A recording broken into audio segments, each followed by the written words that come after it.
현재 시행되고 있는 부동산 정책들을 보면요, 그 재개발 투자하시는 분들에게 상당히 유리한 쪽으로 흘러가고 있다는 것을 알 수 있는데요. 작년부터 시행되고 있는 일시 대책에서 취득록세 계산할 때 주택수 제외하는 혜택이라든지, 그리고 25년 6월부터 시행이 될 예정인 6년 단기 임대 사업자 부활이라든지 이런 부분들은 장기적으로 투자해야 되는 그 재개발 투자의 투자자에게 상당히 유리한 조건들이 형성된다라고 보시면 될 것 같아요. 취득록세 계산할 때 주택수 제외는요, 예를 들어서 그 1주택자가 용산 같은 투기 과열지구에 추가로 1주택을 매입할 경우에 주택수가 2주택부터 8%의 그런 취득록세 중과가 되기 때문에 5억 원짜리 빌라를 추가 매입할 때 4천만 원이라는 취득세가 부과가 되는데요. 일시 대책이 적용이 돼서 주택수에서 제외된다고 하면 추가로 매입하는 빌라에 대한 취득록세는 500만 원밖에 안 됩니다. 그러면 비교해서 한 3,500만 원 정도의 절세 효과가 나타나는 거거든요. 그리고 또 하나, 6월부터 시행되는 단기 임대 사업자의 종부세 합산 배제 그 혜택은요, 예를 들어서 2주택을 보유하고 있는 사람의 공시 가격이 9억인데요.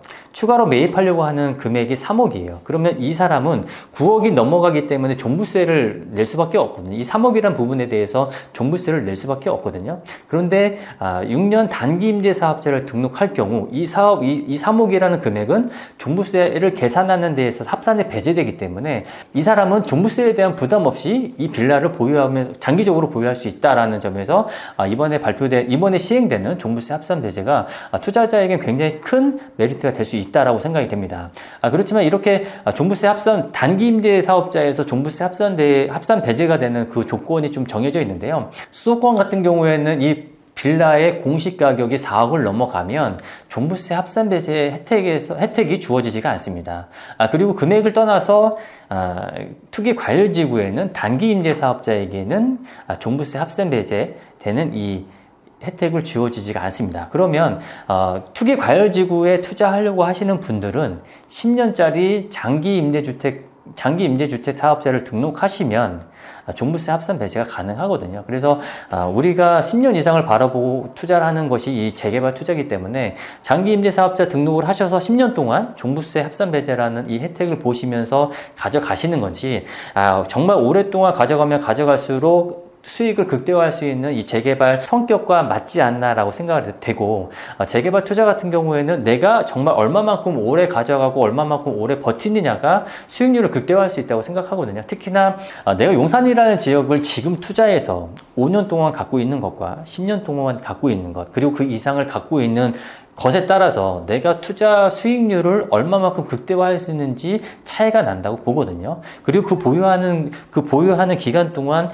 종부세라든지 이런 보유세에 대한 리스크를 가지고 가는지 해칭하고 가는지에 대한 부분도 내가 이 부동산을 오랫동안 가져갈 수 있는지 아닌지에 대한 판단 요건이 되기 때문에 임대사업자를 통해서 장기 보유할 수 있는 이런 환경들이 만들어졌다는 점에서 재개발 투자자 입장에서는 상당히 환경이 좋아졌다라고 보시면 될 것 같습니다. 우리가 재개발 투자자 입장에서 고민해야 될 부분은 어떤 지역에 선점 투자해서 장기적으로 가져갈지에 대한 부분을 고민해야 되거든요. 투자자 입장에서 재개발 투자할 입지를 선정하는 거는요, 장기적인 관점에서 어디가 가장 크게 변할 수 있는지를 판단을 해야 되는데, 첫 번째는요, 주변에 얼마나 큰 개발 호재가 있는지 아닌지에 대한 부분을 확인하고 투자를 해야 됩니다. 용산 같은 경우에는 국제업무지구 개발이 있고요. 그리고 어떤 지역들은 GTX가 개통이 되거나 안 되거나 이런 개발 호재들도 있을 수 있거든요. 그래서 장기적으로 봤을 때 개발 호재가 있는 지역을 중심으로 해서 투자를 하시면 실패하지 않을 것이다 라고 생각을 하고요. 두 번째는 제가 지난 영상에서도 말씀드렸지만 주변의 아파트 시세를 보고서 이 부동산의 가치를 판단해라 라고 말씀을 드렸고요. 동일한 금액으로 투자하려고 했을 때 동일한 금액으로 투자할 수 있는 지역들을 찾아서 주변에 있는 아파트 시세를 보고 비교 분석해서 투자처를 선택한다면 조금 더 안정적으로 수익률을 볼 수 있는 지역들을 선택할 수 있다라고 생각을 합니다. 그리고 세 번째는요, 역세권인지 아니냐인데요. 2040 도시 기본계획을 보면 역세권 중심으로 고밀 개발을 하겠다라는 기본 계획이 이미 수립되어져 있습니다. 그렇기 때문에 내가 역세권이라는 전통적인 상급지에 투자하면 실패할 수 있는 확률이 상당히 줄어들 수밖에 없다라고 보시면 될 것 같고요. 특히나 역세권에서는 도심 복합사업이나 역세권 활성화 재개발 사업 같은 용적률을 종상화시켜주는 그런 재개발 사업도 많이 진행되고 있잖아요. 그렇기 때문에 역세권 중심으로 투자하시는 것도 굉장히 중요한 포인트가 될 것이다 라고 생각이 됩니다. 그리고 마지막 가장 중요한 포인트는요, 내가 투자하려고 하는 부동산이 부자들이 좋아하는 부동산이냐 아니냐를 판단하시는 것이 앞으로 부동산 가격을 결정하는 데 가장 큰 요인이 될 것 같습니다.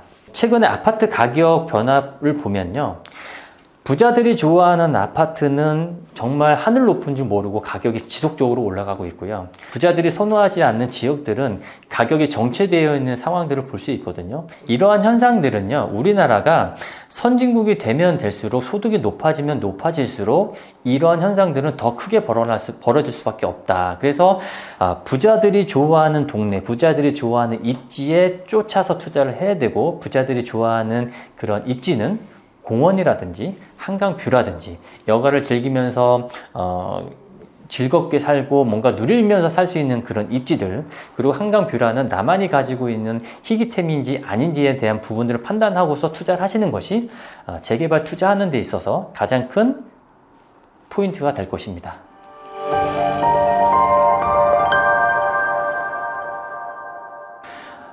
오늘 말씀드린 여러 가지 요인 중에서 그럼 어디를 선택해야 되냐라고 물으신다면 저는 국제업무지구 일대 원효로 주변에 투자를 하라고 말씀드리고 싶습니다. 이 국제업무지구라는 개발 사업은 저희가 지금까지 보지 못했던 개발 사업입니다. 그렇기 때문에 우리가 여기가 개발됐을 때 어떻게 변화될 것인지 예상할 수 있는 비교 대상이 없다는 거예요.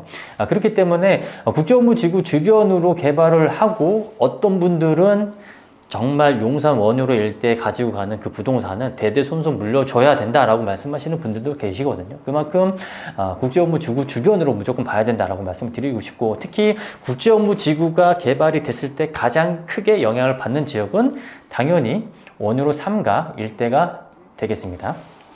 이번에 서울시에서 발표한 내용인데요. 원효로 3가 앞에 일대를 국제업무지구로 진입하는 주통로로 개선하겠다라는 내용들이 발표가 됐습니다. 그렇기 때문에 향후에 그 원효로 3가 앞에 이 일대는 국제업무지구를 진입하는 주통로가 될 것이다. 그리고 그 맞은편에 위치하고 있는 원효로 3가가 국제업무지구의 가장 큰 수혜를 보는 지역이 될 것이다 라고 말해주고 있는 내용입니다. 국제업무지구 주 출입구는요, 원효로 다목적 시체육관하고 바로 옆에 있는 전자랜드를 통해서 진출입을 하게 되는데, 여기서 여기까지가 적어도 한 14차선에서 16차선 정도의 진출입로가 확장될 것으로 예상이 됩니다. 그리고 바로 맞은편에 위치하고 있는 이 일대가 진출입로, 교차로 개선 작업을 하겠다는 그 예산들이 발표가 됐고요. 원효로 3가는 대로변에 붙어있는 지역은 역세권 활성화로 재개발 사업을 추진을 하고 있고요. 1구역도 이렇게 해서 역세권 활성화를 진행하고 있고, 2구역도 이렇게 나눠서 지금 재개발을 진행하는 중에 있습니다. 그리고 상단부는요, 이런 식으로 해서 신속통합으로 진행하겠다라고 구획계가 나와 있고, 2구역도 이렇게 해서 개발하겠습니다라고 발표를 했습니다. 어떤 분들은 원효로 3가를 재개발 투자할 때 너무 추진위가 많기 때문에 복잡하니까 하지 말라고 하시는 분들도 계십니다. 언제 될지 모르기 때문에요. 근데 저는 생각이 조금 다른 게 뭐냐면, 만약에 원효로 3가라는 지역이 추진위가 여러 개가 있기 때문에 재개발이 안 된다고 했으면 가격이 변동이 없어야 되잖아요. 원효로 3가라는 지역은 작년 2월하고 작년 11월에 국제업무지구의 개발 호재가 발표될 때마다 가격이 상승한 지역이라는 겁니다. 그럼 원효로 3가는 국제업무지구의 개발 호재를 보고 투자하는 지역이지, 재개발은 플러스 애드 개념이라고 보시면 될 것 같아요. 물론 현재 원효로 3가는 역세권 활성화라는 재개발 사업도 하고 있고, 상단부는 신속통합으로 동의서를 걷고 있는 지역이고, 언제든 재개발 사업이 진행 가능한 요건들을 충족하고 있기 때문에 충분히 재개발은 가능하지만 국제업무지구의 영향력이 조금 더 많은 지역이다라고 보시면 될 것 같습니다. 그래서 국제업무지구가 개발되고 완성되는 모습들, 그리고 25년도 8월에 어느 회사에서 이 국제업무지구 땅을 분양받았고, 그리고 내년도부터 국제업무지구 토목 사업이 시작이 되면 공사 차량이 왔다 갔다 하는 이런 모습들이 보여지면 당연히 주변 부동산에 영향을 줄 수밖에 없거든요. 그리고 그 영향을 가장 직접적으로 받는 지역이 원유로 3가다라고 보시면, 원유로 3가는 추진위가 너무 많아서 재개발이 안 될 것 같아요, 이런 생각하시면서 투자하는 지역은 아니다. 그리고 그렇지만 시간이 가면 언제든 재개발이 될 수밖에 없는 지역이기 때문에 지금이 가장 저렴하게 투자할 수 있는 지역이다라고 생각하시면 될 것 같아요. 그래서 원유로 3가의 1구역은 지금 어떻게 보면 투자할 수 있는 물건은 없지만, 2구역 같은 경우에는 역세권 활성화 추진하고 있는 지역들에서 물건들이 조금 투자할 수 있는 물건들이 있기 때문에 투자하시면 좋을 것 같다라고 생각이 되고, 투자 금액은 한 3억에서 3억 후반대 정도면 투자할 수 있는 물건들이 있거든요. 그래서 그런 부분들도 그런 물건들도 찾아보셔서 투자하시면 좋을 것 같고요. 용산 국제업무지구 주변에는 국제업무지구의 개발뿐만 아니라 전자상가에 대한 개발 계획들도 같이 잡혀 있습니다. 그래서 국제업무지구 개발되는 것, 그리고 전자상가가 개발되는 것까지 포함하면 거대한 중심지로 변화될 지역이다라고 보시면 될 것 같고요. 그리고 최근에 얘기 나오는 부분들은 이 철도 지하화 얘기들이 나오고 있죠. 이 철도 지하화가 된다고 했을 때 지금 현재 한강대로 주변에 보시면 이 중심지로 개발되어 있는 이 개발 세력들이 이쪽으로 넘어가지 못하거든요. 근데 이쪽으로 넘어와야 되는데 이 철도라는 이 장애물 때문에 이쪽으로 넘어오지 못하고 있는 상황입니다. 그래서 한강대로 주변에 있는 그런 개발된 모습하고 원효로 일대의 모습을 보면 정말 몇십 년 차이 나는 그런 개발 상황들을 보여지거든요. 그러면 이 철도 지하화가 됐을 때 여기 한강대로 주변에 있는 개발 세력들이 당연히 이쪽으로 넘어올 수밖에 없고, 이 개발 세력의 가장 최전선에서 영향을 받는 지역이 요 일대가 될 것이다 라고 보시면 될 것 같아요. 그리고 철도 지하화가 됐을 때 이렇게 하나의 큰 블록을 한번 예상해 보시면, 국제업무지구와 전자상가와 한강대로 중심에 있는 이 하나의 거대한 블록이 커다란 중심지로 개발이 된다라고 했을 때 가장 큰 영향을 받는 지역이 요 신계동 일대다라고 보시면, 신계동도 어떤 재개발이든 역세권 활성화 재개발이 충분히 가능한 지역이고 그런 움직임이 있는 걸로 알고 있거든요. 그러면 신계동도 소액으로 투자할 수 있는 물건을 찾아서 투자를 하시면 가장 저렴한 금액으로 투자할 수 있는 시기가 바로 지금이 아닐까, 그렇게 생각이 됩니다. 한남 뉴타운이나 성수 전략지구 같은 지역들이 현재 가격을 형성하는 데까지 상당한 시간들이 걸렸다는 거 다들 아실 것 같은데요.